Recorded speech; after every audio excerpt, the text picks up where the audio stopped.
Queridos, então vamos fazer uma meditação aqui no Salmo 25. Eu já fiz uma na primeira metade, então queria ler com vocês a partir do verso 14. Eu vou lendo e comentando. Vamos ver o que esse salmo nos diz aqui. Salmo 25, a partir do verso 14.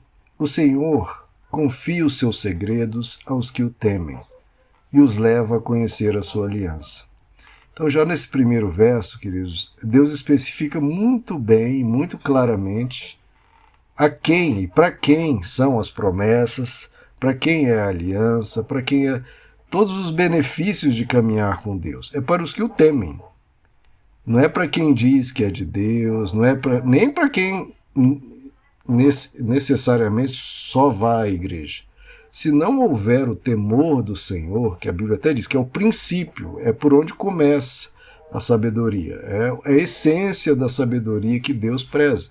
Se a pessoa não temer a Deus, pode fazer oração, pode ir para a igreja, tudo isso é benéfico e pode até conduzir a pessoa ao temor do Senhor, né? Especialmente na igreja, ouvindo a palavra.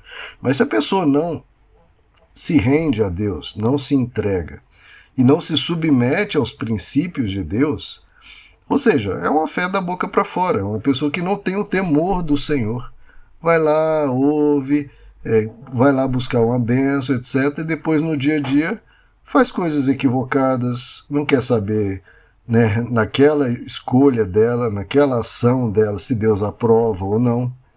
Se a pessoa não tiver o temor do Senhor, ela está brincando com a palavra de Deus, está sendo uma pessoa morna ou fria, mas essa pessoa não é alvo das promessas de Deus, como aqui no Salmo 25 tem. Porque se ela não temer ao Senhor, realmente pegar a palavra de Deus, o que Deus aconselha, os princípios de Deus, levar fundo ao coração e procurar, na medida das suas forças e com intuito real de eu preciso seguir a Deus, eu preciso obedecer a Ele, eu preciso ter compromisso com essa palavra que eu ouço. Porque se não tiver compromisso com Deus, qual compromisso Ele teria que ter comigo se eu não tenho compromisso com Ele? Então, para quem Deus confia os seus segredos?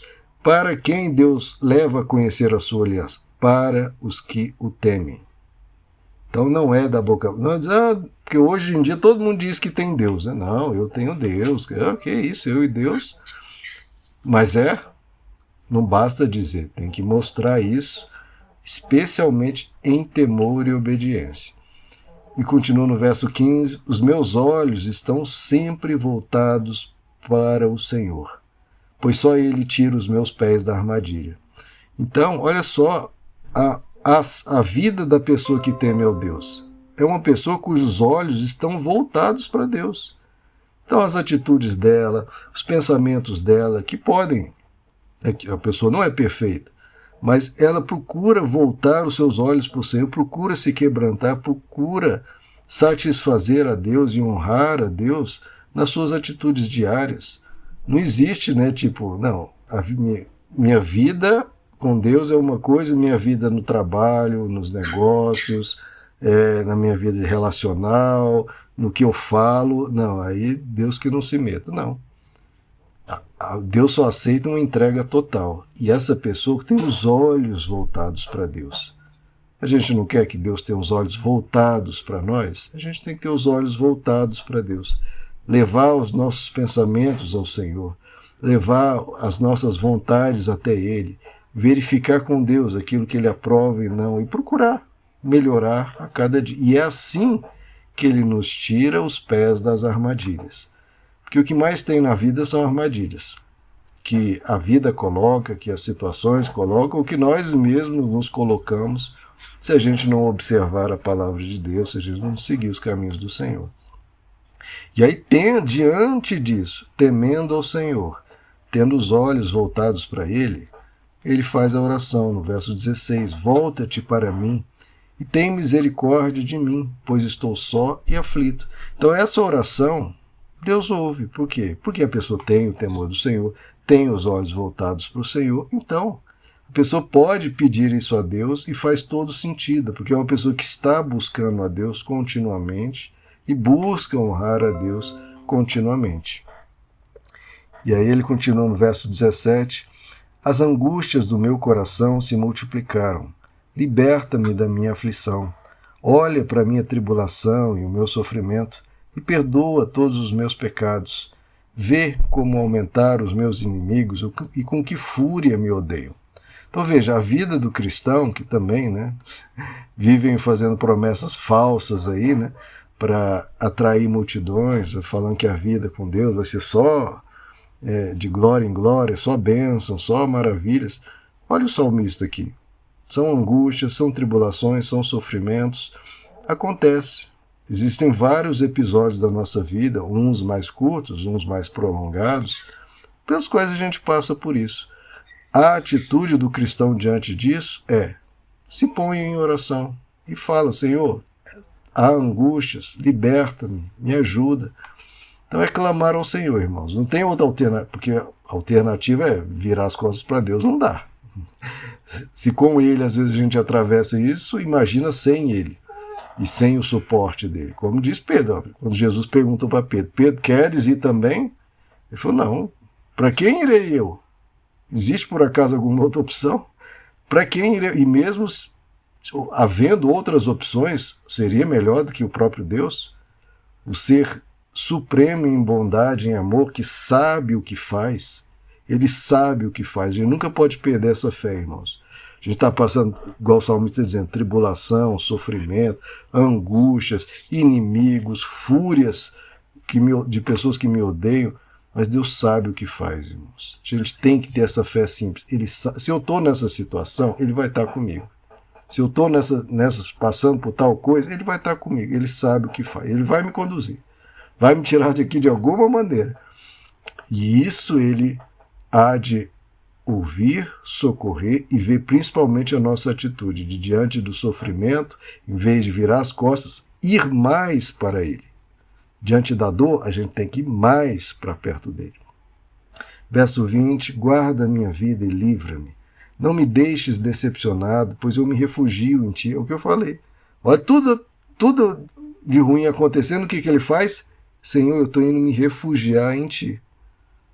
Essa é a atitude. Está doendo? Vai mais para perto dele. Né? Se está doendo, a gente não foge do médico, a gente vai até o médico cada vez mais. Até que a cura chegue. Até que a cura chegue. Verso 21, que a integridade e a retidão me protejam. Então, olha só, ele pede proteção e fala para Deus: olha, Senhor, eu tenho sido íntegro, eu tenho sido reto, que a integridade e a retidão me protejam. Então, tem muitos desses que, às vezes vão na igreja, às vezes fazem uma oração, mas não têm uma vida reta e não têm uma vida íntegra. Como é que vão fazer essa oração aqui? Ah, eu sou de Deus, eu tenho Deus. Então, faça essa oração aqui. Que a integridade e a retidão me protejam. Será que a pessoa tem condições de fazer essa oração? Se não tiver temor do Senhor, com certeza não, porque está fazendo coisa que não deve, e pior, fazendo coisa que não deve. Se dizendo de Deus, o que acontece? Acaba manchando o nome de Deus e sendo algo prejudicial à pregação da palavra. Né? Que a integridade e a retidão me protejam, porque a minha esperança está em ti. Então veja como ele sempre fala: eu me refugio em ti, a minha esperança está em ti. Então é tudo em Deus, irmãos, tudo em Deus. Os nossos olhos têm que estar voltados para Ele. E há de vir socorro, porque Deus liberta, sim. O verso final ele diz: liberta Israel, ó Deus, de todas as suas aflições. Israel, né, somos nós todos que temos aliança com Ele. E que Deus liberte a todos nós, irmãos, de todas as nossas aflições. Elas vêm e elas passam, porque Deus liberta, Deus atua. E que Deus possa libertar a todos nós. Vamos orar então? Senhor nosso Deus, nos guia, Senhor, nessa vida, que o Senhor possa, diante de qualquer dificuldade, conduzir o teu povo para perto de ti. Nos ajuda nessas dificuldades manter a nossa retidão, a nossa integridade, a nossa vida contigo. Que a gente busque, Senhor, refúgio em ti. Que a gente coloque a nossa esperança em ti. Porque o Senhor é o nosso lugar seguro.